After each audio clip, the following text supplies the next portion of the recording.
Hello,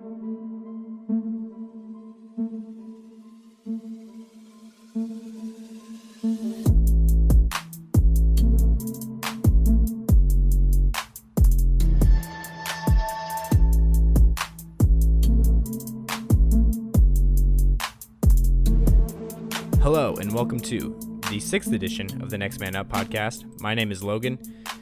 You're about to listen to a NBA-related podcast that Jacob and I recorded a week ago alongside Anthony. And we had a really good time just talking about mostly Sixers stuff, which, warranted this intro a bit just because since that stuff is a week old now of what we were talking about, it's pretty outdated, especially as far as Sixers stuff goes. It's kind of funny. The two teams we decided to talk a lot about were the Sixers and the Rockets, which are the really main two teams that have had things happen to them between then and now. So just a quick update with that stuff, just to preface this whole episode with, in current time now, which I'm recording this on November 2nd, 2020, and the Sixers actually hired Daryl Morey as the president of basketball operations, and they're keeping Elton Brand, their GM, as GM, which, there's plenty of people around the league, like GMs on tons of different teams that you just call the GM, like Masai Ujiri, for example. He is the president of basketball operations with the Raptors. I don't know everybody's specific title. It's just that chain of command does work differently per team on who's really making most of the decisions, who's steering that ship in terms of player personnel. And Masai Ujiri does do that, but his title is president of basketball operations, and I do think they have somebody with the title of GM, like general manager, on that team. Some other teams, the person's title is GM, general manager, and they do control the player personnel. That's who steers the ship in those regards. I might be wrong on this, but I'm pretty sure Daryl Morey's position with the Rockets was general manager, and that was his job. And with the Sixers here, Elton Brand has been the general manager. That's his position, and so.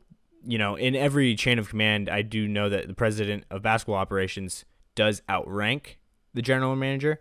It's just in terms of how, I guess, they divvy up those responsibilities of what they deal with. Because the president of basketball operations, what that entails is, you're in charge of any basketball operation, anything to do with the basketball that is played for your team. And that includes, staff hires and all that kind of stuff. And general manager, I guess, is a level below that usually, and means more of the player personnel is just kind of specific to that. But it's really different for every team. I don't know why I went on this really long, tangent about the titles of front office members around the league. But anyways, it's just a weird situation because you have two guys that are, the face of teams in the way that they're controlling, the structure of the roster. Now they're both together on one team. And that's Daryl Morey and Elton Brand, which I'm sure that means, if Daryl Morey's outranking Elton Brand, which they do say he is, I think that means that he's going to be the one making those player personnel decisions more so. I'm sure it's going to be, a group effort. They're going to all talk about it. Daryl, Elton Brand, and also Doc Rivers will all probably have a say in things. But I think, this is a really good move for them. Daryl Morey being one of the most ambitious general managers in the league in a long time, was one of the most successful in his time in Houston. Even though they did never win a championship, they had a very long stint of playoff success and regular season success especially. So that guy knows how to make some moves, to do some interesting things. He's really headed up a lot of the analytics movement in basketball. Moreyball has always been kind of his nickname, the thing that was coined by them, kind of the Rockets' identity for so many years. So we'll see if he brings that to the Sixers. It's kind of weird fit alongside Doc Rivers, who is kind of the opposite of analytics, much more so of like the grit and grind and the feel of the game type of thing. Which I know that analytics kind of played a part in why Doc Rivers was removed as head coach over in Los Angeles with the Clippers, because in the playoffs he apparently was told numerous times from some people in the front office, people with the organization that were kind of crunching the numbers a bit, obviously saying like, it doesn't work when you're playing Harrell out there against Jokic. It doesn't work when you're playing Lou Williams out there for this many minutes. Like, these guys are negatives. Our team is doing much worse with them on the court than it is off, just based on the numbers. And, Doc Rivers basically refused to change the rotation in any way, and just continued to play them in the high, 30s of minutes per game. It was just, he kind of went down with the ship saying, these are my guys. I trust them. I trust their capabilities, which, is honorable to an extent. But, it's just kind of the opposite philosophy of Daryl Morey, in the sense that he's much more analytics driven, much more by the numbers. I know that they are good friends, though, Morey and Rivers. So, yeah, this will be an interesting situation, and it's just a fun time for Anthony. Also, I kind of want to point out that I did kind of call this. Let me get it up really quick. But I texted in our group chat, our text thread that we have with me and Jacob and Anthony. And let me go check that. Okay, so on Thursday, October 15th, so quite a while ago now, a few weeks ago, at 3:55 p.m., I texted to our text thread after we found out that Dave Yeager was being hired on as an assistant coach with the Philadelphia 76ers, joining Doc Rivers' staff. And Anthony was excited about that because Dave Yeager was actually his first choice as a head coach as soon as they fired Brett Brown, really, and that position became vacant. He was really advocating for Dave Yeager to get that spot, so he was excited about that. And so after he texted that, I texted back. I said, you guys should hire Morey too, because this was, I don't know if this was before or after Morey stepped down with the Rockets. I'm sure it was probably after if I said something like that. But, there was also rumors. There was also stuff at the time that you could probably hire Morey away from the Rockets even before he left. So it might have been before, but who knows? But yeah, I just like to point that out, that I did kind of call that. That I thought that they should hire Daryl Morey. To me, that was kind of a match made in heaven. Having a just really talented roster that you don't know, you know what you should do with it. There's ways that you can definitely improve the fit of it, but you don't trust somebody like Elton Brand with the track history that he has, or the track record that he has with contracts and moves, that you want somebody a little bit more proficient at that to take that task, and they definitely got that in Daryl Morey, one of the best guys in that department for sure. So that'll be fun to see. For sure. Also, in this podcast that you're about to listen to, I do talk a bit about how I think that Elton Brand need to do something with the general manager position, really, is what I said. So that's exactly what happened. But yeah, fun times with Daryl Morey getting a new opportunity here with the Philadelphia 76ers. It's going to be a fun situation for sure, to say the least. And then in other news, which also presents, issues with this podcast that you're about to listen to, is that the Rockets did hire a head coach now. We did kind of talk about how they don't have a head coach yet, and that was one of the big question marks for them. But they did hire Steven Silas, who's actually the son of Paul Silas, who's a longtime head coach in the NBA, and he was a player in the NBA as well. I think he was 1 or 2 time All-Star even. But yeah, so that's going to be interesting. Stephen Silas has been an assistant coach in the NBA for a long time. Most recently, he was with the Mavericks just this past season. And apparently he was a leading candidate for the job back in 2016, I believe, whenever they hired Mike D'Antoni. When they had that coaching position vacant last go-around with the Rockets, he was a leading candidate, but he did not end up with the job. But, that I'm sure that, their thoughts on him from back then, just a few years ago, did play in heavily in their decision that they made for this position right now in 2020.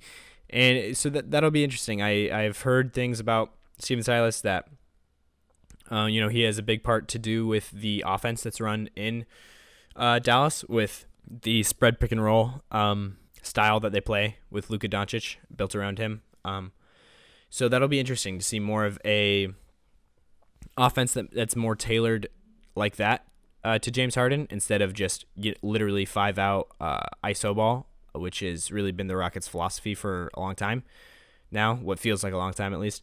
But having him more in a Luka role, which is so just much more spread pick and roll, much more involved with other players in actions. He's still going to have the ball in his hand a lot, be the primary decision maker in just about everything they do, but it's a little bit less dependent on 4 people just standing and waiting for the ball. In this way, there's probably going to be some more offensive movement. And one thing that Mike D'Antoni had installed while he was there with the Rockets was, whenever the ball is not in James Harden's hands, which happened a lot more last season than any years prior, just because of the addition of Russell Westbrook, that he would basically just stand at half court. He wasn't really involved in the offense, and so they would play more like a 4-on-4. And Mike D'Antoni liked that, I guess, that they play more of a 4-on-4 and give James Harden a rest off ball. But I've heard from people like Kevin O'Connor from the Ringer NBA show.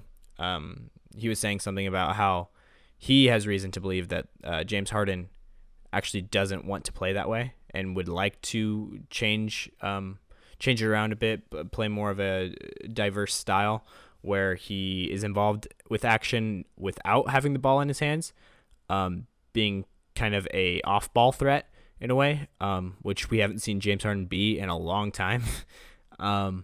So that'll be interesting to see what Stephen Silas kind of does going forward there, and what kind of moves they make this offseason, even at the micro level, like signing a Nerlens Noel or Tristan Thompson, or somebody to be a little bit of a role man in that center position. I think Noel is probably the perfect fit there for the free agent class that they have this year. But yeah, we'll see what they do going forward. That'll be very interesting as well. Another coaching hire in the news is the Nets. They just keep making moves, adding on to the Nash coaching tree, which is very star-studded at this point. The Nets add Mike D'Antoni on as an assistant coach, as well as Ime Udoka, who was actually up for this Rockets job, I believe. If not, it was the Thunder job. He was a candidate for one of those 2 positions. But yeah, so that's pretty interesting. They've got, really at this point, it's kind of funny because Kyrie's comments about them not really having just one head coach, like everybody kind of is a head coach, even the players or whatever, whatever kind of weird comment he had. It looks kind of true at this point, just because they have Steve Nash now as their actual head coach. They have Jacques Vaughn, who was their interim head coach last season and did actually quite well with them. And now he's the associate head coach.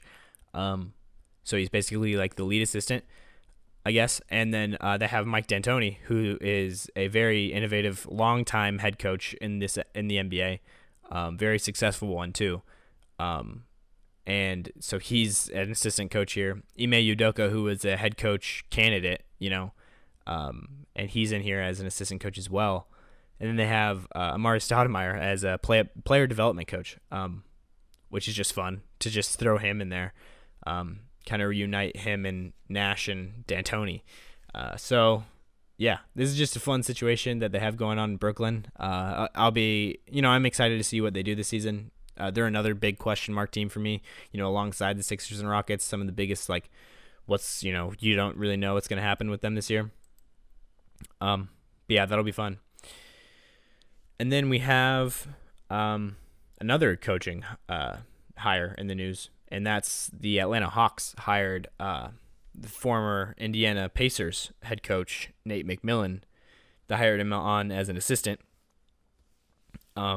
which is, probably a pretty good move. And then, he was a head coach just this past year with Indiana. It was actually, I thought, had a really good season as a head coach.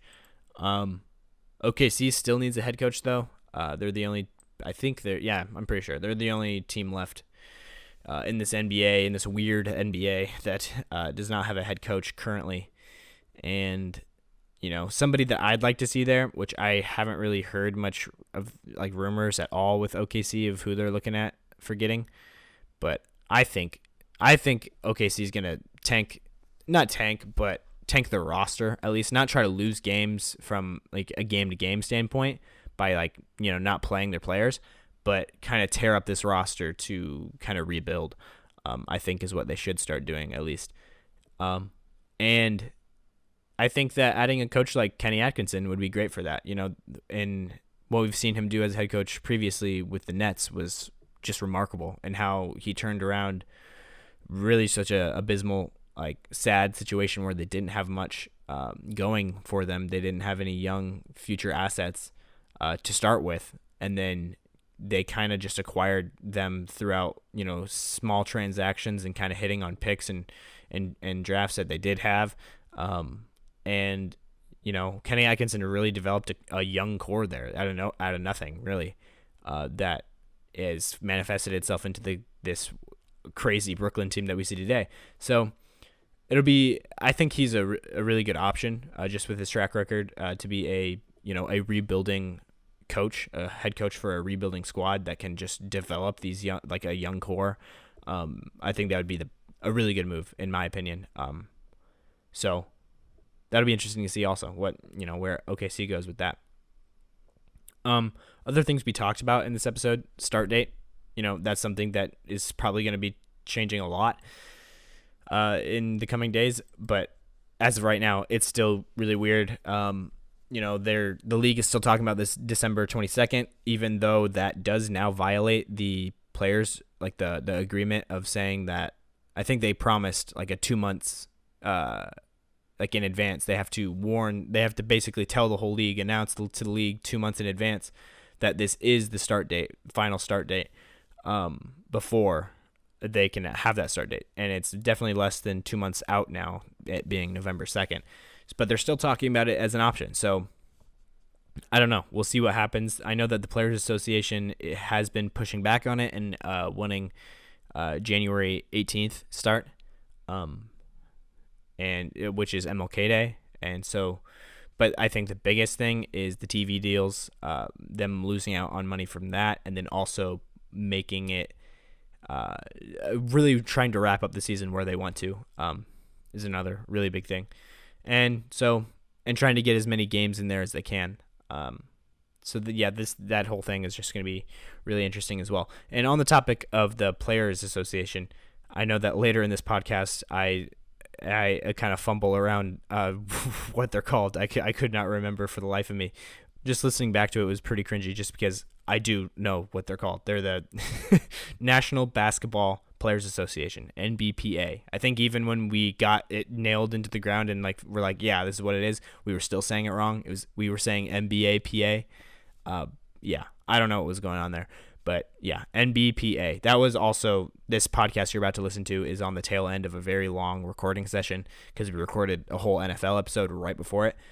We need to stop doing that. Honestly, just recording 2 episodes back to back, it honestly just ruins, it doesn't ruin the product, I don't think, as much, but it just is hard to do.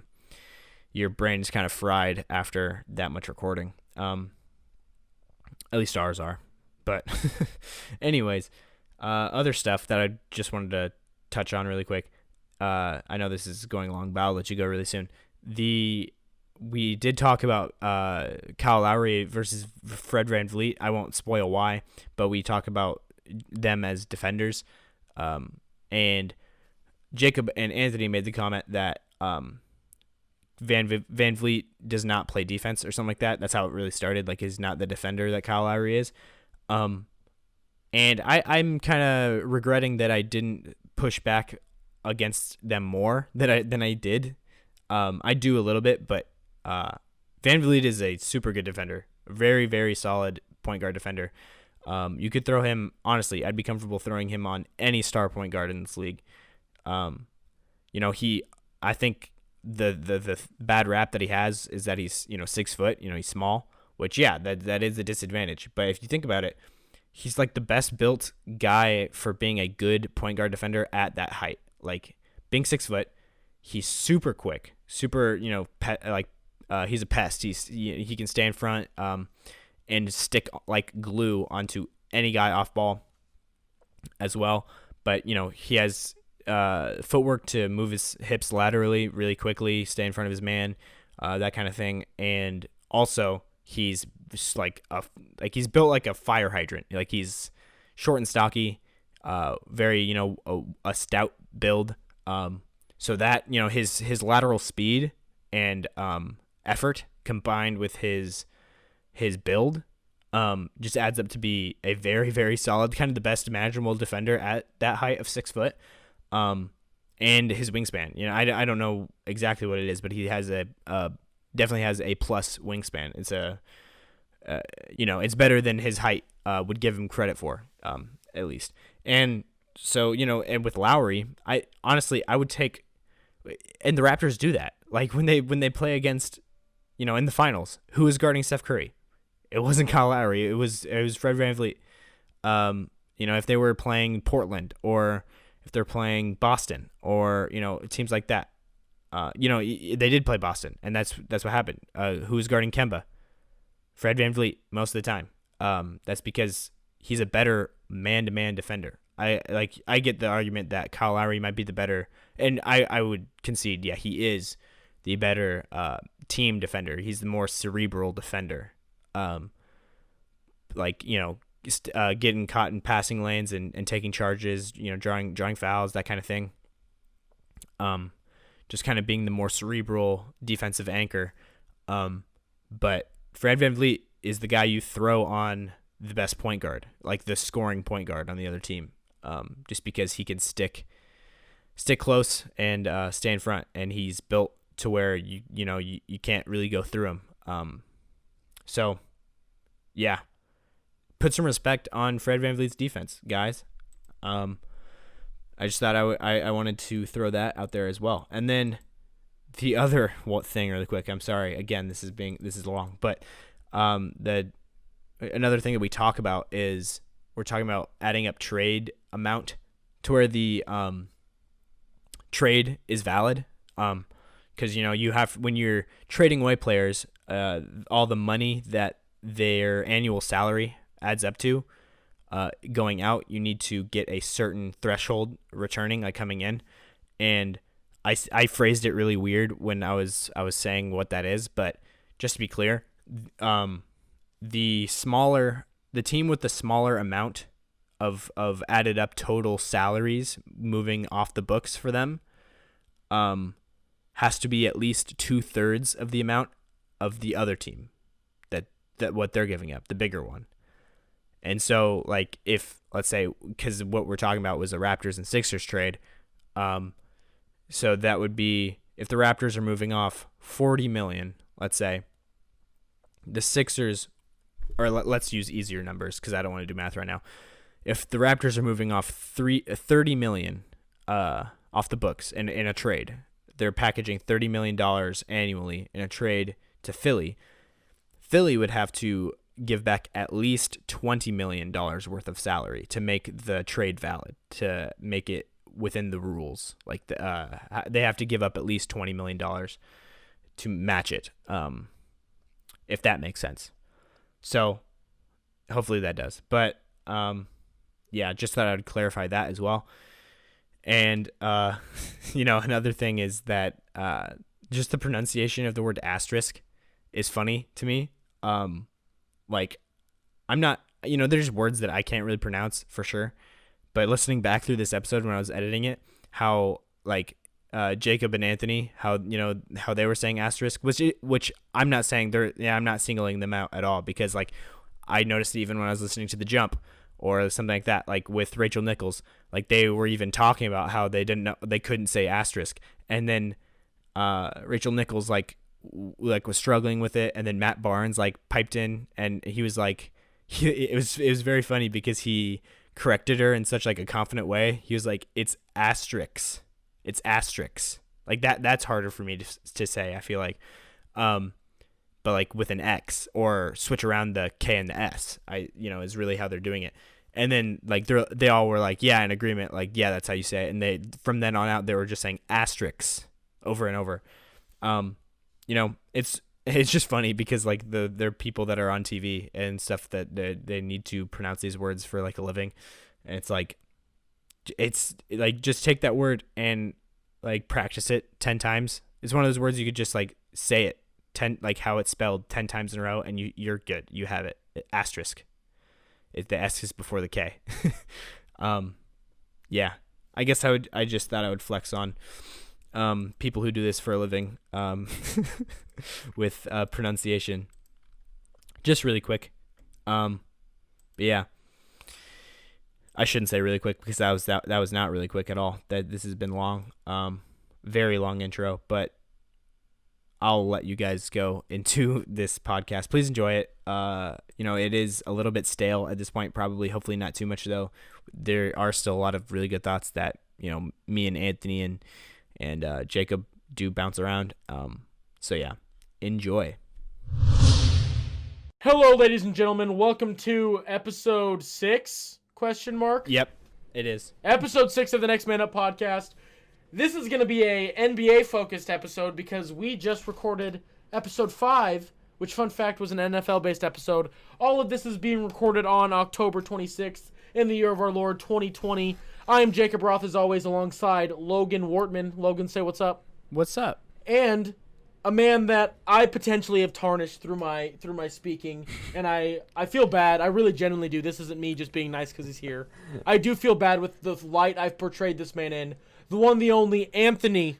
Give the people a little bit of a who you are, what you're about. What's up, guys?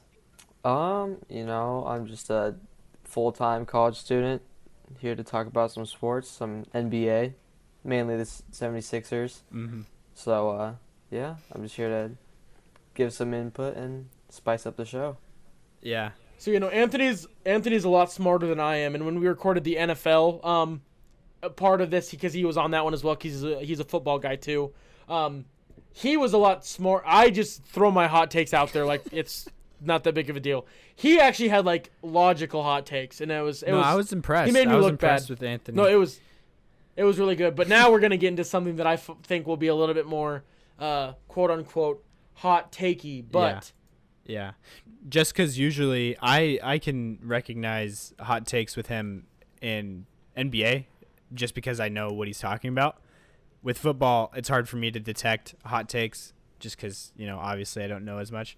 But let's see if this trend continues, that Anthony is just going to be more calm and reserved and not say what he really feels, because maybe there was some of that going on last episode. Who knows? But we do give Anthony a hard time, but he does actually know a lot about sports, even though we make fun of him and say he has hot takes. Yeah. He is a very informed dude. Yeah, he's a Philly sports fan, though. So, as far as they go, I don't think he's that bad for hot takes and stuff, because there are a lot of pretty out there Philly fans. But yeah, so he's a Philly everything fan. Jacob's a Boston everything fan, and I'm a Denver everything fan, basically. So, yeah. So yeah, we're gonna just jump into this episode, and since Logan has a basketball man to throw things at, I will be trying to do Logan's job because he's a lot better at it than I am. So, to start off, in the NBA, there was a little bit of news. What I personally think is the way you should own an NBA basketball team. The Miami Heat's Pat Riley made a little bit of a controversial quote unquote comment. Yeah. So the first comment was talking about so this is the exact quote. He was talking about the Lakers and how they won. He said they were the best team, but there's always going to be an asterisk. That caveat. If we had Bam and Goran was our leading scorer in the playoffs at 100%. It could have gone to 7 games or whatever, but thank you for reminding me. I appreciate that. But I'm not going to look back at it. I'm just going to look at the positive. And then he continues to talk about his Miami Heat team. But the word asterisk set people off the face of the planet. Yeah, it did. It did, which, I think it was so especially triggering just because of how much people have been talking about this whole time about how, no, it's not going to be an asterisk. It's not going to be an asterisk because, this is actually the hardest title anyone's ever won and like all that kind of stuff. I always found that argument to be kind of dumb just because, like, on both sides, just because if there's anything that's really different about a title run, people are going to put asterisks by it. Like, it's just going to happen. So I knew that, obviously this season, like 5 years from now, people are going to talk about differently than other seasons. Like, even next year might get talked about differently, which we'll talk about that a little bit later. Just because it might be a little bit shorter of a season. Yeah, exactly. So, but yeah, the second half of the quote, though, I don't know if you have verbatim what he said there, too. I will look that up. So, Anthony, what were you what was your initial reaction to that first statement? I agree. I think there should definitely be an asterisk on it. Okay. Did you see, Anthony, what Pat Riley ended up clarifying what he meant? Did you see the second on half? The Heat, right? Yeah, no, so here's what I got the exact quote here from Pat Riley after he realized he had caused a Twitter garbage storm. And here's how the quote goes. The asterisk is next to the Heat's name, not the Lakers. Their title is legitimate, and our loss is what has an asterisk next to it. The Lakers were the better team, period. End of the quote. And then I feel like that's, if you really look at his first quote, you can tell, because he keeps talking about Goran and Bam. He doesn't bring up Lakers at all. So, yeah, like, that makes more sense. I'm glad he clarified, but I feel like it was more of a word choice. You know what I mean? Like, yeah, true. Everyone kept using that word about will this finals count as much? Because will there be an asterisk? You just picked a bad word. You should have used something else. I don't know what another word would be, but. Yeah, that's kind of doesn't seem very media savvy on his part. Yeah. To say the exact word that everybody's been like so, like kind of up in arms about recently. Just because that nobody wants to say it like that. Everybody's always like, no, there's no. Which I'm surprised to hear. I guess Anthony is in the asterisk party that it this year should have one. Yeah, no, for sure. I think this season, a lot of players opted out. Yeah. No fans actually does a lot to the environment of the game. Yeah. Because they do influence a big part of the players and how they do and how they react to it. So missing the fans was a huge piece to it, for sure. Huge gap in schedule as well, too. Yep. Yes. They get, because we saw guys like Luka come back and almost looked like it looked like it had been his third season. Like, it was wild. Yeah. That type of thing. Mm-hmm. Okay, so that kind of wraps up that Pat Riley thing. Just kind of poor wording, as we've all kind of said, to sum that up really quick. But the big thing, now moving on, is, like Logan said earlier, I'm a Boston guy, Anthony's a Philly guy, and Logan's a Denver guy, and only one of our teams is really not in rebuilding, because I don't want to call them like a full rebuild, because that was most of the 2010s for Philly, actually. So I don't think they'll go back to that word quite yet. But Anthony, you're like Phillies is your not Phillies. Philadelphia is like your thing. What do you think? What moves do you want to see made? Like, what do you see this offseason look like for Philly? I expect some moves, and I think Josh Richardson and Al Horford will be gone, 100%. Oh, really? I think those two will be out, and because Tobias Harris under Doc Rivers has been a great player, and I think Doc Rivers can, bring him back to his prime form and, possibly have a comeback season. A player that I really want, though, is Buddy Hield, who we really need, just a sharpshooter to spread the floor along with Ben Simmons and Embiid just to bring some firepower. So you're in the camp where you think you want to keep Simmons and Embiid?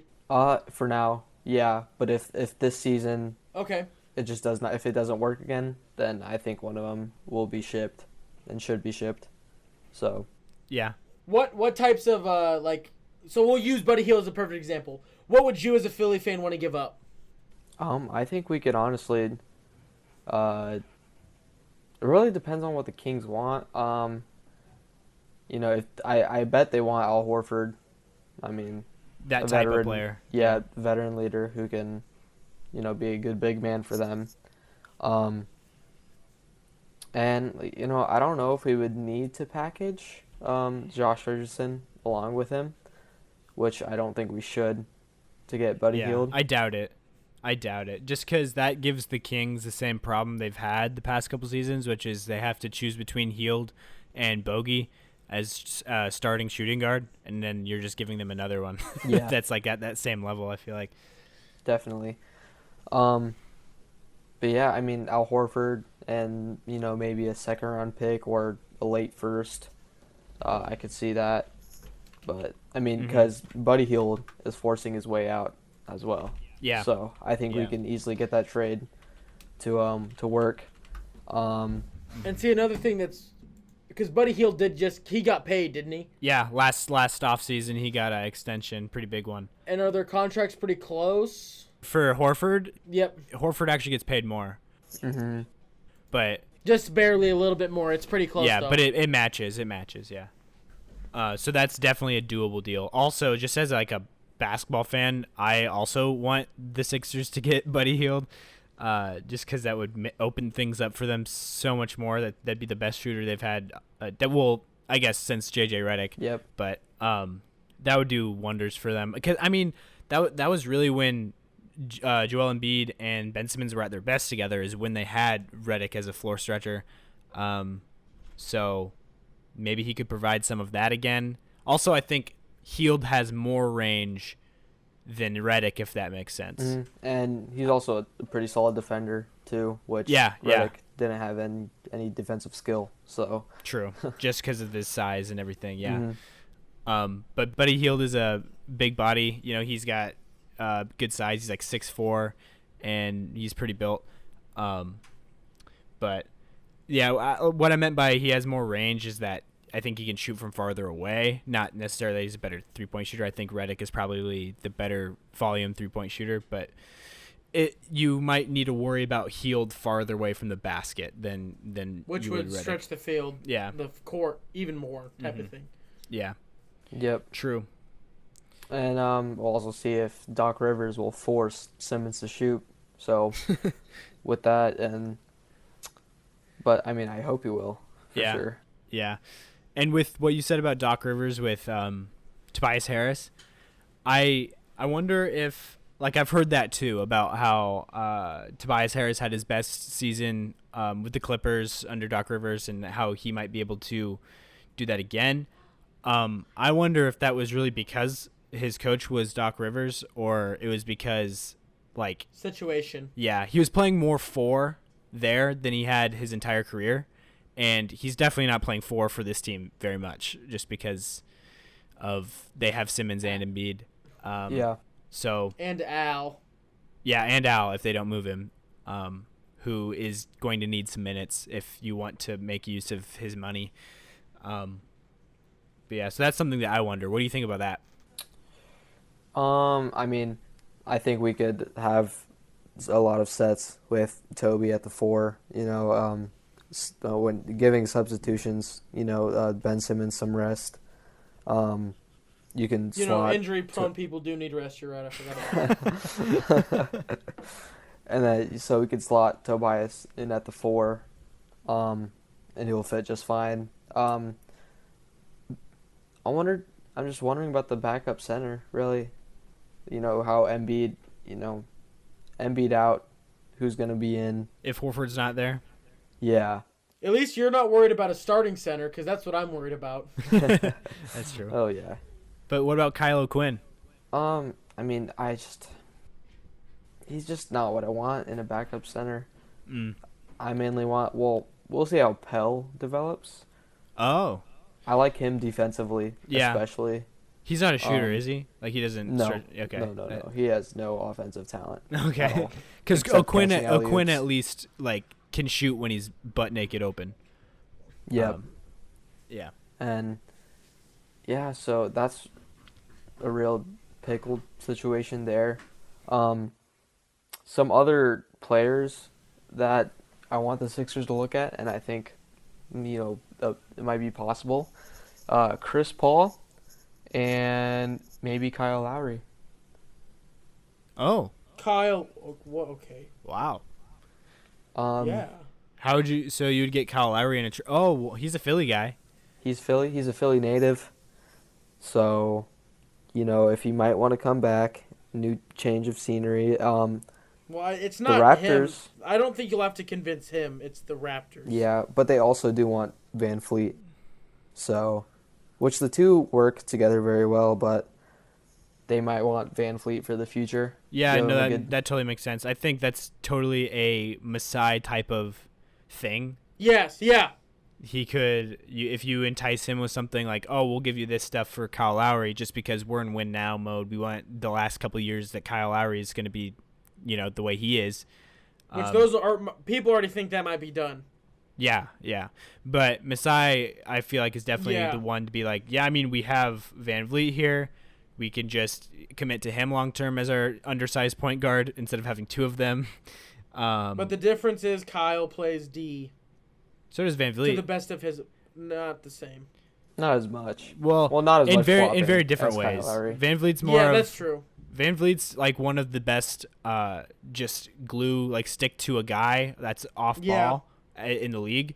Kyle Lowry's much more of like a smart, like draw fouls, kind of get in passing lanes and stuff like that. So they're different, but I think Van Vliet is a pretty like solid defensive. No, he's still a solid defender for sure. Yeah. But yeah, I like that move though, Kyle. So what would you give up to Toronto for that? You think? Most likely would have to package Richardson? Josh Richardson. Yeah. Um, He's a guy Toronto would like too. I feel like he's got that 3-and-D and everything. Yeah. definitely. And I don't know if they would want Horford. I doubt it. Yeah. If they lose, Ibaka? Surge. Which I mean, Al Horford's not the same. yeah, But it's the same principle type of thing. they're definitely Yeah. losing Gasol though. I heard Gasol that's is true. he's signing a deal in Spain. And he's gonna finish out his career there. Oh wow. Yeah. That is not what I would have guessed. Yeah. So that's kind of crazy. I don't know if that's 100% official yet, but I know that he has signed with the team in Spain, and that's what a lot of people are saying is that he's finishing his career out there. But he's playing over there at least until the next NBA season starts, which is way sooner than anticipated now. So who knows with that. But yeah, I like that deal though. Josh Richardson over there. I think that would be really the key piece you'd have to throw over there, and I think that would be enough at least as like the centerpiece of the trade. And maybe like a pick in there too. Yeah. I do Definitely think that. Lowry does get paid a significant amount more than Richardson though, probably. I will look. You Um, guys keep chatting. But so you could throw in somebody else who makes all your guys, your payroll's so weird because like It's awful. there's like a few guys that have all of it, and then the rest of them like are Just minimum nothing. guys. Yeah. So you either have big contracts to give. You'd have to make or up nothing. 20 mil 20 mil. Okay, so 20 mil. because Kyle's making 30, and Josh Richardson ergo is making 10. oh yeah, he's on actually a pretty good. He's your only average deal. He's your only like moderate amount for how good he is. I feel like. Tobias Harris, how much does he make? Okay, It's like hold on. 25 probably, isn't it? Yeah, I think something around that. So that'd be too much. I think it might be more. Oh really? So I mean, it's not a great deal. You could get like Norman Powell back too, or something like that, by throwing in Tobias Harris or something. So guys around that 20 mil mark is no one. But because you have Tobias Harris at 34 million. Oh wow. Ben Simmons at 30 million. Joel Embiid at just under 30 million. Al Horford at 27 million. Mike Scott at 5 million. Zaire Smith at 3 million. Matisse Thybulle at 2.7 mil. So you really would have to. There'd be a lot of weirds. That's the only reason I don't think this trade would happen. Okay.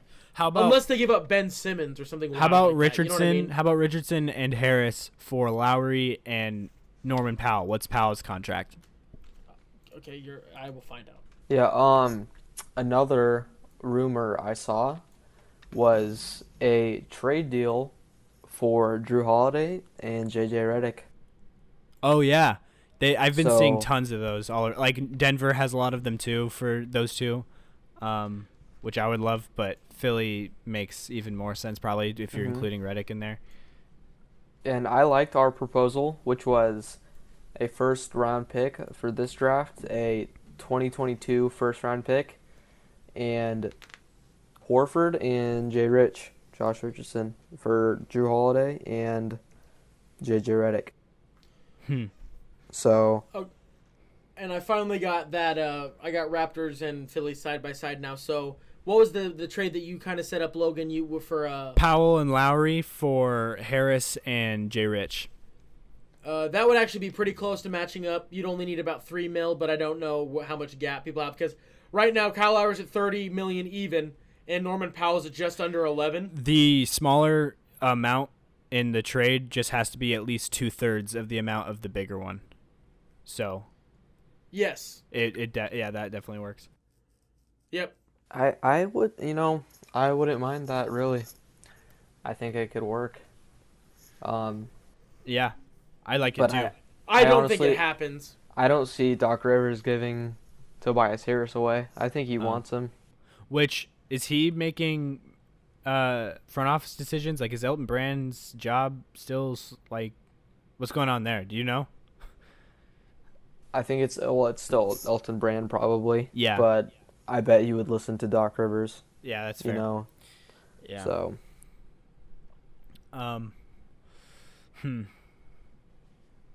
Yeah, Philly's an interesting one. I think that whatever you guys do this season is going to be definitely worth keeping an eye on.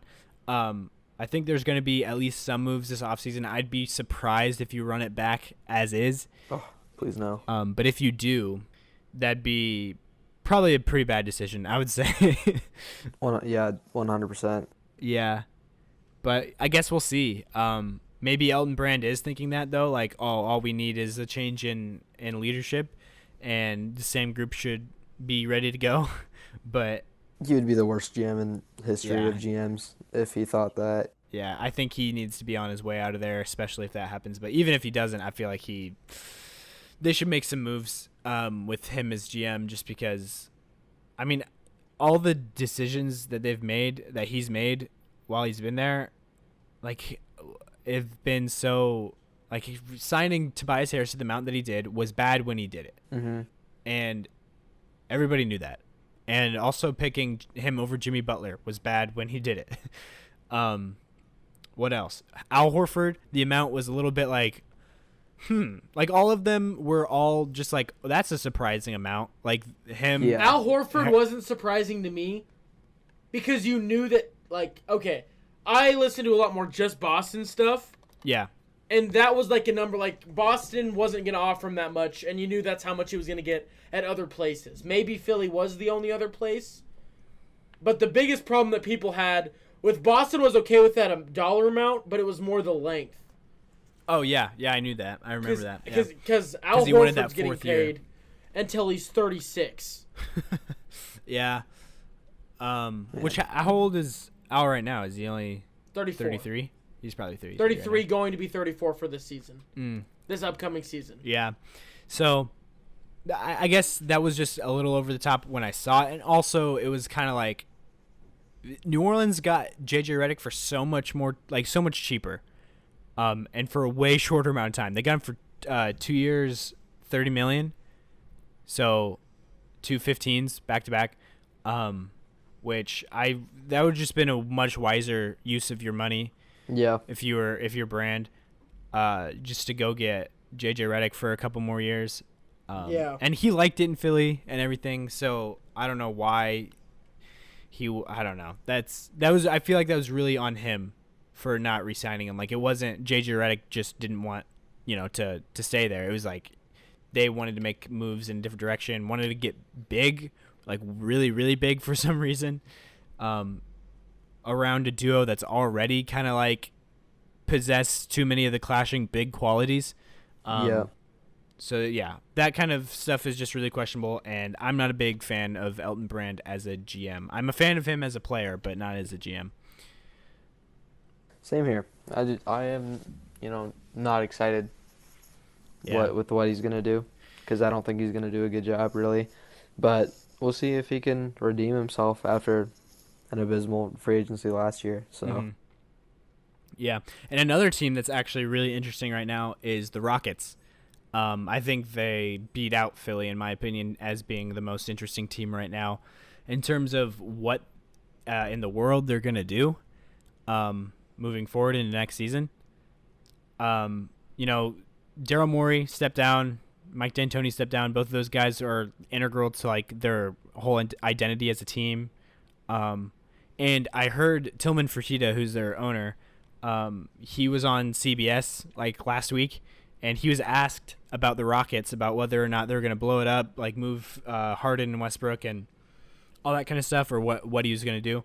But he said, I don't know if this is true, like it's actually going to happen, but he did say on live television that they're just going to go, like they're in win now mode. They're not going to make any moves. They're just going to run it back as is, the way the roster is constructed, which honestly, I know it probably sounds to a lot of people like, oh, that's a bad idea, but like that might be the best option for them. Like they're a team that's like they don't really have anywhere to turn. Like Harden has trade value, but are you just going to trade him away, get picks and rebuild, or like what are you going to do? It's kind of like either rebuild or try to win with what you have right now, for them really.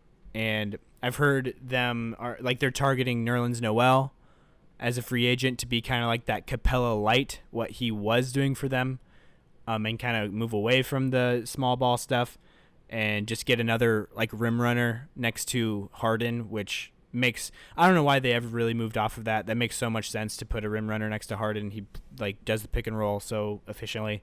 Yeah.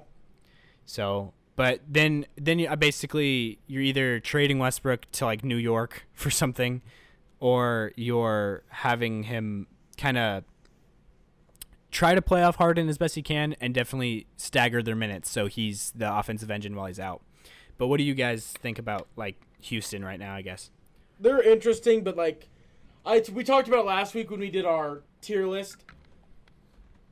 I just don't know. I don't know so much that I'm intrigued, but I just like.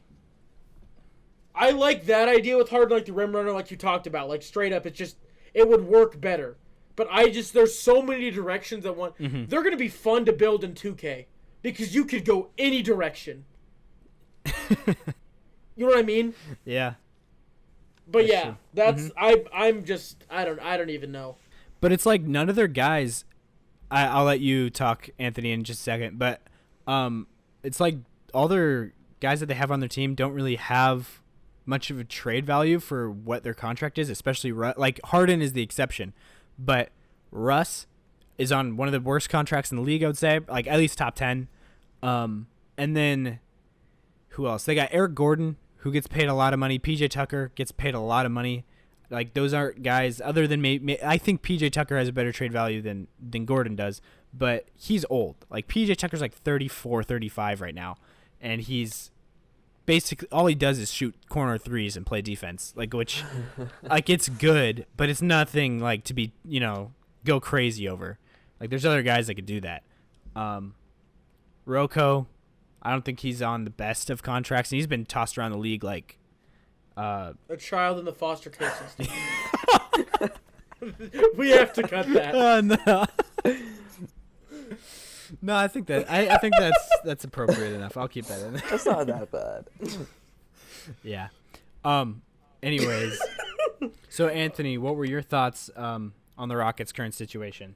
Kind of like your guys's. I mean, I just don't know what to do with that roster. You know, it's just in such a tough spot. I mean, like you said, a rim runner would be great. I think because James Harden, perfect pick and roll, toss it up to Capella or take it in for a layup or get fouled like always. But I didn't see what was too wrong with that when they had him with Capella. I thought they were doing just fine as a team, mainly with conflict with Russell Westbrook probably.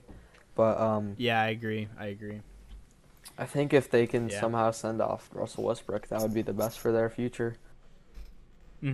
So yeah, I'd agree with that. I think that is really where they decided to ship off Capella and do like the full move onto like the small ball game plan, was because like they wanted to make that Harden and Westbrook tandem work. Yeah. In this modern NBA. And since Westbrook is like at an all-time low in terms of his shooting right now, like from the 3 and from the free throw line, he's lower percentages than he has been his whole career. It seems like he's not going to age too gracefully, but yeah, that was really, I think, the thinking there is like we need to basically use Westbrook as a center if on offense if we're not going to if we're going to try to make this work. Yeah. So yeah, that makes sense. Yeah, with Houston, I do know that they hired Raphael Stone, or they promoted him because he was like the assistant GM while Morey was there, and so now he's the new GM. But they still haven't hired a coach. Yeah, that's weird. I don't know what's going on with them. Yeah, which I don't even know who's up. I mean, I guess Jeff Van Gundy's been in the news for it. Who else? Sam Cassell, I heard some stuff about. But yeah, it's weird. Them and the Thunder are both like just sitting here without coaches right now, which is kind of weird. Which last episode we actually talked about because we did like the whole way too early power rankings. So we went through like every team for a little bit. But on OKC, me and Jacob differed a lot because he had them as like in the playoff chase, I think is where he put them. Yep. And I put them down in the potential tankers, just because I think they're definitely moving off of Chris Paul. I think Gallo's definitely not re-signing there. I think Steven Adams might be moved. I think Nerlens Noel might not stay there. He's an unrestricted free agent. I think Dennis Schroeder is another piece they might move off of and just get even more picks than they do now. And really just build for the future. And once they have like an identity after a couple seasons, where they can see like this is our guy that we're building around right now. I think that guy is Shea for the moment. But once I think Sam Presti has a better view of what he has to go off of, then he'll start trading all those picks for like immediate assets, like players to actually build around. Because they're not making that many selections. They have way too many picks to be able to do that. But yeah, so. What was your opinion on OKC? What do you think they're gonna do?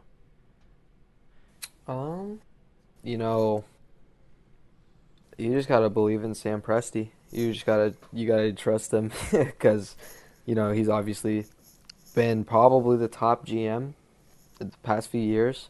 Yeah, one of them for sure with the moves he has done. So, I think they're gonna have to do some rebuilding if they're looking to ship off Chris Paul and not re-sign Gallo. So definitely see a rebuild happening. I just don't know who they would go for the head coaching job at this point. Someone who would be able to, coach in the long run and actually Becky Hammond. Yeah, honestly. Yeah. I haven't heard her name in head coaching rumors in a while. I think last time was like when Jason Kidd got fired from Milwaukee. Oh yeah, But but that could work. That could work.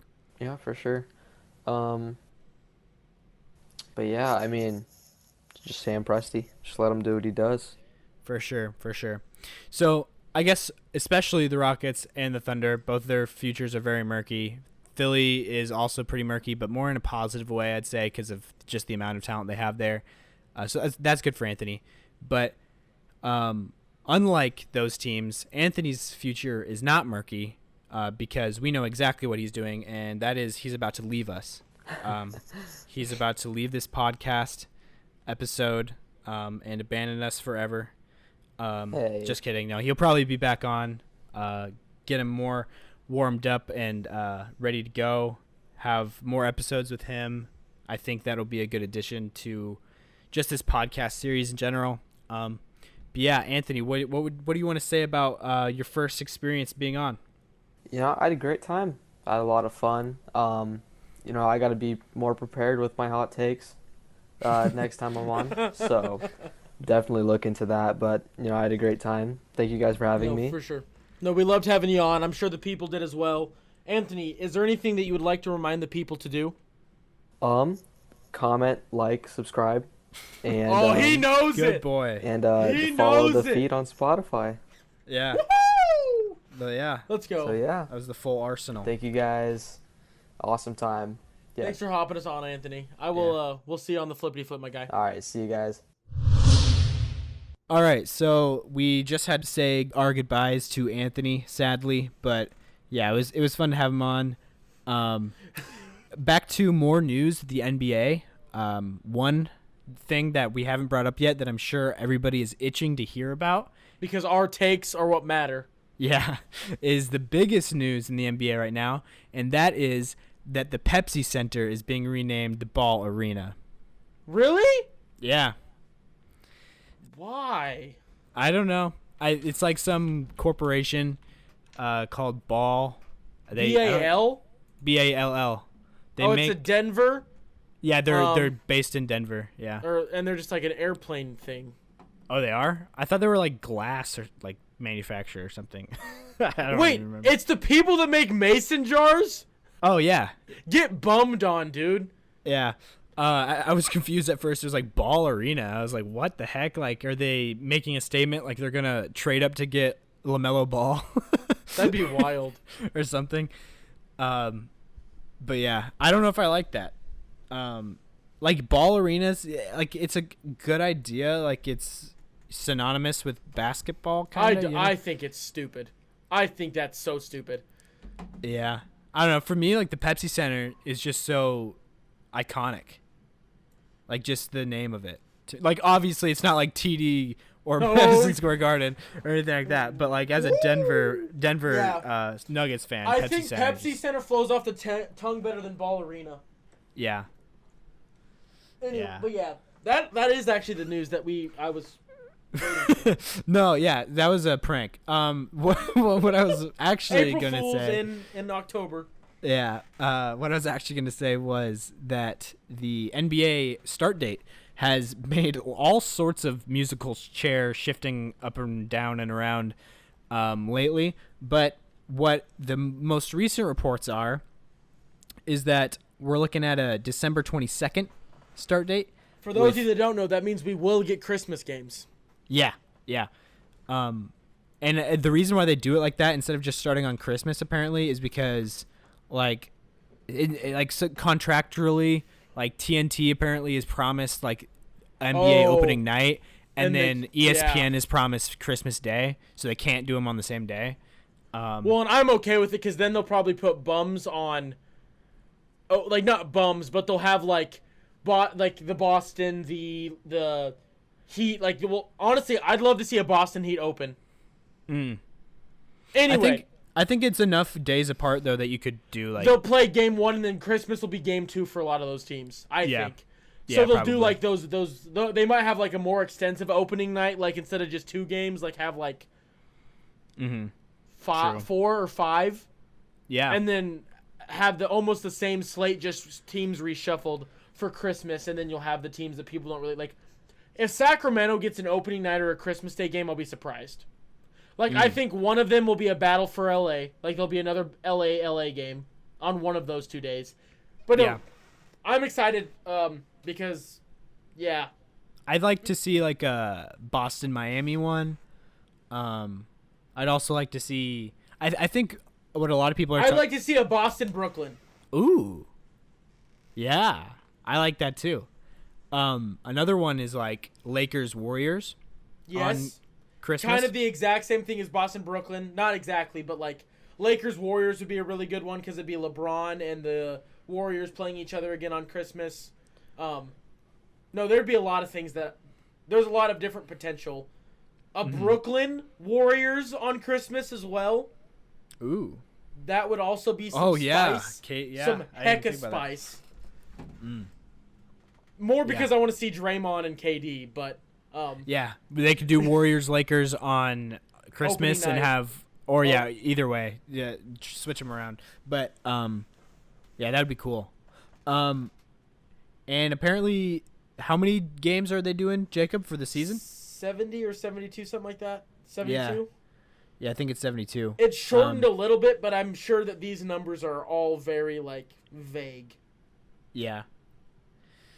Yeah, and apparently they're talking about no All-Star festivities. They won't take a week break because I kind of want them...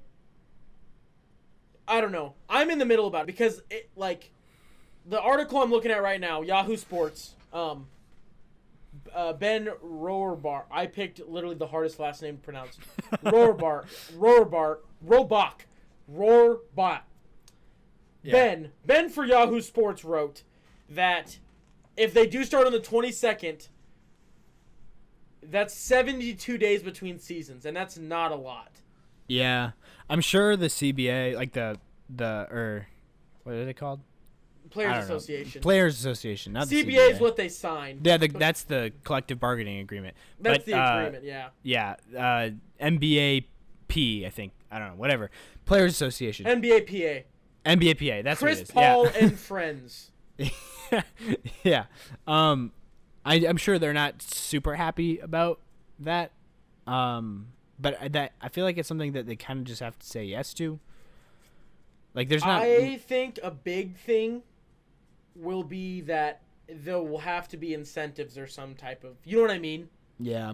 But the thing is, it's 72 days for the Lakers and the Heat, but for teams like even the Celtics and the Nuggets, who were the two teams that lost in the conference finals, it's like 80.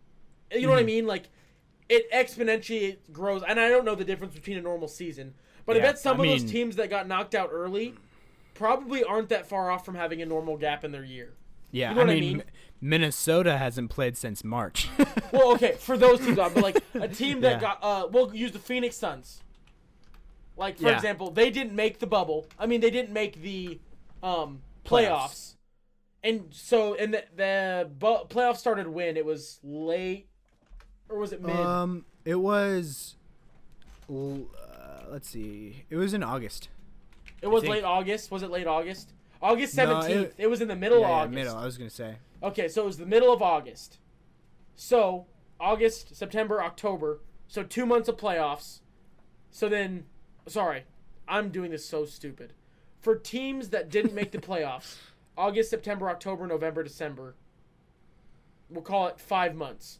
And in a regular season, it usually ends in May, like early May, and then they start up again early October. No, well, finals end in June, early June. First week of June. Yeah. So, like, for the teams that made the playoffs, it would be weird. And those are the teams. But then, speaking of those teams, you told me something that I haven't seen yet, but Danny Green had some news about. Yeah. I saw that just before we got on. Danny Green said, I don't think LeBron will be playing the first month of the season if we start December 22nd. So there's that. That would put a slight damper on the NBA scheduling guys going like, oh yeah, let's have LeBron play Kyrie and Kevin. Yeah. That might not go well because LeBron won't be there. Mm-hmm. So I guess who knows? And that's a big name that honestly they might be like, you know what? Maybe we do. You know what I mean? But I think the league, what I've heard is that the league is going to lose. They've calculated that they're going to lose way more money if they wait than if they just go now. Try to get because 72 games is so close to a regular season. Yeah, and also they don't want. They've learned they do not want to compete with NFL games at all during the playoffs. Yeah, they learned that difficultly. Yeah. And another thing that they're doing this big push to try and avoid the Olympics. Guys in the NBA don't play the Olympics anyway. Yeah, they do. Some do, but not like. They do. Some do. You're right, but it's not enough. All these big names opt out. You know what I mean? Oh, well, all of them have been opting in for Tokyo, but which would have been this summer. Remember, like how Dame and Steph and after the disappointing loss, all of them were saying they were. I forgot about that. But I don't think it's that big of a deal, just because the only ones that are really gonna miss, like if we do run into like the start of the Olympics or something. The only people that are going to have to miss the Olympics are like the people that are in the conference finals and the finals. Yeah. Like there's still going to be a good pool of players to pull from to play in the Olympics. Yeah. That's true. So you might not get guys like LeBron if you ask him or if he wants to, or like Jason Tatum's a younger guy that was probably going to. He has the potential to be gone. Jimmy Butler, like those guys. Yeah. But like Dame is probably still going to do it. Be available, yeah. Type of thing. I don't know, like Devin Booker, people like that kind of play. Sure.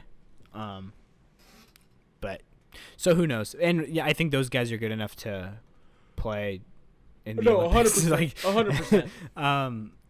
But I was about to say Karl Anthony Towns, but I just remembered. I think he's playing. He said that he's plays for Dominican Republic in national stuff now. Oh, more you know. Because like his mom's from there or something. No, I knew that. And his mom passed, right? Yeah. Yeah. She passed away from COVID. Yeah. But yeah, so I don't think. Yeah, we'll see. This season is obviously lots of question marks, but obviously I'd like it to start sooner than later. Being a selfish basketball fan, but yeah, we'll see what happens. Also with the All-Star stuff, I feel like if they don't do the festivities, I feel like they'll probably still do like the honorary like voting. That's a big thing. Is I would like to see them do the voting and everything like that still. That's like a bonus thing in some people's contracts and and things like that. And like that's part of your legacy too when you retire, like how many All-Star teams you had. And so for everybody to miss a year would be kind of stupid. So I think they still like at least give away the honorary title of like you're an All-Star this year. But yeah, whatever. Moving on to other news, one of them being Steve Nash, who we were just talking about Brooklyn Nets a little bit, but Steve Nash, for those of you who don't know, is entering his first season as a head coach in the NBA for a pretty enticing Brooklyn squad that is looking to do some damage this next season, getting all their guys back and healthy. But apparently he has hired Amari Stoudemire, his old pick and roll partner. Well, I don't get that. If you would have gave me a person, I don't even get it. You mean like a NBA player that would become a coach? I would Amari Stoudemire. What? I guess I don't know. I don't know his basketball IQ type stuff. But I don't know. Maybe he just wants to do it for old time's sake. But I guess who knows? I know that Nash was trying to get Dirk as his lead assistant at one point. But Dirk said that he won't consider doing any coaching unless it's for the Mavericks. Which, yeah. Which is like the good old Dirk answer that you would expect. Yeah. Just because he's a loyal dude. Guy. He's a dude. He should be on the list. He is a list of dudes. Mm-hmm. Yeah. Just like an all-timer. But yeah, so Amari on his assistant, like obviously, it gets fun. But yeah, I'm with you. That was just surprising to me when I saw it. But yeah, I guess not too much else to say on that one. The next thing though, I think we could have a little bit of a conversation about. J.R. Smith said recently that he thinks the 2020 Lakers would be the 2016 Cavs. What do you think about that? Okay, so it's hard to compare anything like that, but I saw what happened with I believe it was the 2018 Cavs, which was a very similar roster minus one part, and Amon Shumpert started this stupid trend of being like, yeah, no, we could take him. I just don't know if they match up. I don't think so. No, I think he's Henny God for a reason. So you don't think 2020 Lakers would win?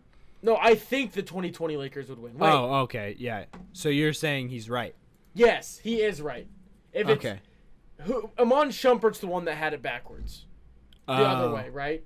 Oh, maybe. I didn't hear any Amon Shumpert comments. Yes, Amon Shumpert said the 16 Cavs would beat the 2020 Lakers. Oh, okay. So this is fun. That's how this like random team that no one would have ever you know what I mean? Nobody goes back 4 years to compare. Oh, do you think the 2017 Celtics could beat the 2020 Celtics? Like, no, but like you go deeper. It is than that. LeBron's. It is like this is LeBron's title, and that was LeBron's last title. Okay, yeah, but also, this team is not. This team has another. It's not close for me. Maybe I'm whack. Maybe I'm. No, I agree with you. I think 2020 rolls the Cavs in 4. In 4? Okay, LeBron's on 5. Okay, the reason I don't think it's close. Kevin Love Tristan Thompson cannot guard Anthony Davis. Yeah. Kevin Love cannot guard Anthony Davis. That'd be it for me. Like, it would be the overpowering duo of LeBron and AD, I think, would be too much. But I think 2016 Cavs, as an overall roster, I think might be a little bit better, like beyond the top 2. Oh, 17's when they lost Kyrie. 17 was their last year with Kyrie. So they had Kyrie this year. They had Kyrie in 16 and 17. I'm getting years all sorts of derpy. Yeah, no, Kyrie was there. I still take 2020 Lakers. This is the year that Kyrie hit the 3. Playoff Rondo shuts down Kyrie. Yeah. Alex Caruso shuts down the Henny God / Amon Shumpert. Which I don't even think this was the best Cavs team. I think 2017 was the peak Cavs team before they lost Kyrie. They had just Kevin ran Love. into Kevin Durant. Yeah, that was really it. They ran into Kevin Durant-led Warriors. 2017 Warriors is arguably the greatest team of all time. And I'm pretty confident in saying that they're arguably they're in the discussion. They're in yeah. As like a single season, that how good a team is. Like I know a lot of people want to talk about 73 win Warriors, but if you add up like regular season record combined with playoff record, 2017 Warriors actually had a better record than 2015 Warriors. Or 2016 Warriors. Yeah. 2016 Warriors. 15 Warriors was the Cinderella Magic. Yeah. 73 when Warriors lost the title. But the 17 Warriors won 67 games in the regular season and went 16-1 in the playoffs. And the one drop was to the Cavs in the finals, right? Yeah, it was. But I thought that 2017 Cavs team was really good, better than 2016 Cavs in my opinion. Like they had everybody the same, other than they had a few more pieces. I think like they had Jay Crowder. I think that was his first year there. I might be wrong about that. But Kyle Korver was definitely there. And people like that. I think Kyrie was probably his best Cavs year. I think Jay Crowder was part of the Kyrie trade. Oh, was he? Oh, that makes sense. I think it was him and Short King Isaiah Thomas. Yeah, that makes sense. You're probably right. But yeah, 17 Cavs. Kevin Love, I thought was figuring out his role much better than on the first 2 years with the Cavs. But But yeah, they're at least as good as the 16 Cavs. Let's say that. But yeah, I don't think J.R. Smith is actually wrong on this one. I'd probably put my money on 2020 Lakers too. But I thought that was a fun little proposition. But yeah, I think that's really about it for NBA talk. I don't think there's really much else, unless there's something else just random in the news. But I thought we, like, moving forward with NBA stuff, like, we're obviously going to do draft talk sometime, which the draft is on the 18th of November. Yep. And I think Anthony will be joining us for the draft. I talked to him about that the other day. So look forward to that. We'll probably, like, do a live reaction to the draft. I don't know how we're going to edit it. I guess we'll do a live, like, an actual live one with up on YouTube if we can figure all that stuff out. So that would be fun. And then, but moving forward, looking forward to next week's coming up, I think it would be fun to do, like, a tier list, like more tier list stuff. Instead of with teams, do it, like, with different positions, like point guard tier list or shooting guard tier list of, like, right now in the league right now, and stuff like that. If you would like to do stuff like that, what do you think about that, Jacob? That could be interesting. Yeah. Yeah. And we could also have Anthony on for those. That would be fun too. So yeah, I think that concludes our NBA talk for this week. This, like we said before, this is going to be a second episode in a two-parter. So we've been recording for a while now. Yeah. Getting some recording fatigue, but yeah, it's been fun. We will continue to crank out the NBA content, hopefully, as this weird off season rolls on. But yeah, make sure you like, comment, subscribe as always. Again, just to remind you guys, comment, give us some questions, treat as like a mailbag question type thing that we can do a segment over. Would be really fun. You can do basketball, football related stuff. You could do anything really. You can do fun ones. We'd obviously like some of the sports ones too, because that's what this show is about. But fun ones would be all right too. Yeah. But yeah, follow the Spotify feed if you're listening on there. Thank you very much if you're listening on Spotify. But yeah, as always, thank you guys for listening, and we will talk to you guys next time. Adios, amigos.